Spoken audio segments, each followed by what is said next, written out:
সপ্তম শ্রেণীর শিক্ষার্থীরা, আশা করি সবাই ভালো আছো। আজকের ভিডিওতে আমি তোমাদের গণিত বইয়ের 205 পৃষ্ঠার একক কাজের নিচের ছকটি পূরণ করে ছকটার সমাধান করব। দেওয়া হচ্ছে একটি ঘনবস্তু। ঘনবস্তুর এখানে দৈর্ঘ্য দেওয়া আছে, প্রস্থ দেওয়া আছে, উচ্চতাও দেওয়া আছে। ঘনবস্তু দৈর্ঘ্য, প্রস্থ, উচ্চতা দেওয়া, ঠিক আছে। এর সমগ্র তলের ক্ষেত্রফল এবং এর আয়তন বের করতে হবে। তাহলে ঘনবস্তুর সমগ্র তলের ক্ষেত্রফল একটা সূত্র আছে। সূত্রটা হচ্ছে 2 × AB + BC + CA। এ হচ্ছে দৈর্ঘ্য, বি হচ্ছে প্রস্থ, সি হচ্ছে উচ্চতা, ঠিক আছে।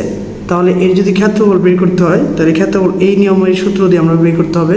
তাহলে থাকবে 2 × AB। AB মানে হচ্ছে কি 12 × 3 যোগ BC।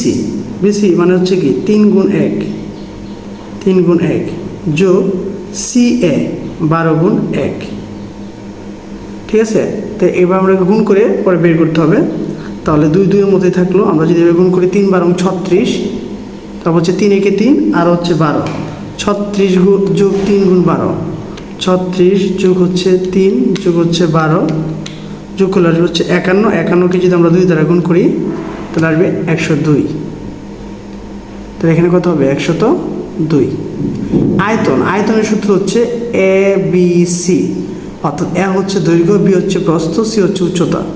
তার মানে 12 × 3 × হচ্ছে 1, 3 × 12 = 36, ঠিক আছে। আমি আবার সূত্র বলে নিলাম। সমগ্র তলের ক্ষেত্রফলের সূত্র হচ্ছে 2 × AB + BC + CA।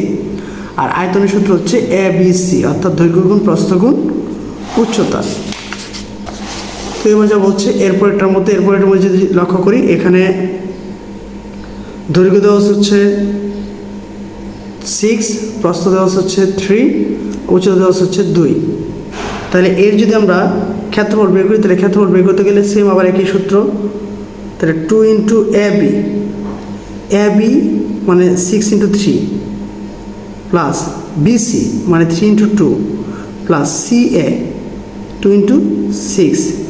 তাহলে 3 × 6 = 18, 3 × 2 = 6 আর 6 × 2 = 12, 12 আর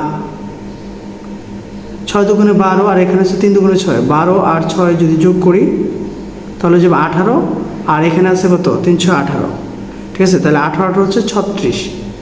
2 এর সাথে যদি 36 গুণ দিই তাহলে কত হয়ে যাবে? 72।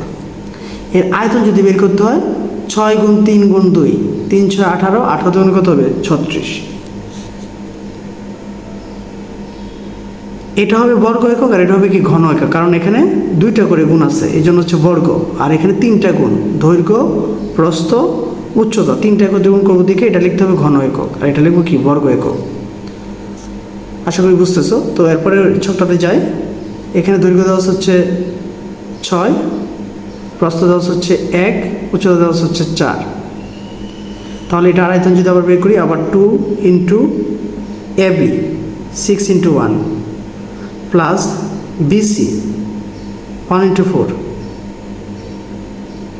পরে হচ্ছে প্লাস CA 4 × 6 ব্র্যাকেট দিয়ে দিলাম। তাহলে 6 × 6 আর 4 যোগ করলে হচ্ছে 10 আর এখানে হচ্ছে 4 × 6 = 24, 24 আর 10 হচ্ছে 34, 34-এর সাথে যদি আমরা 2 গুণ করি তাহলে হয়ে যাবে 68, মানে 68 বর্গ একক। এবার হচ্ছে এর আয়তন যদি বের করতে হয় তাহলে 4 × 6 = 24, 24 × 24, তার মানে কত হবে? 24 ঘন একক। তো এরপরটা যাই। এরপরটা দেওয়া হচ্ছে এখানে দৈর্ঘ্য দেওয়া হচ্ছে 4, প্রস্থ দেওয়া হচ্ছে 4, উচ্চতা দেওয়া আছে কি 4, সেম, সবগুলো সেম।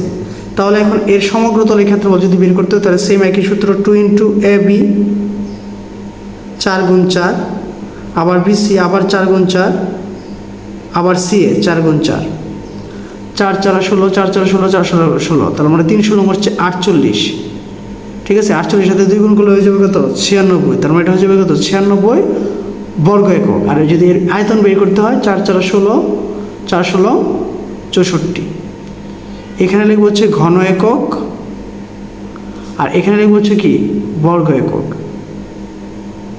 ঠিক আছে। তো এই ছিল হচ্ছে তোমাদের বইয়ের 205 পৃষ্ঠা ছকের সমাধান। আশা করি ছকটা বুঝতে পেরেছো।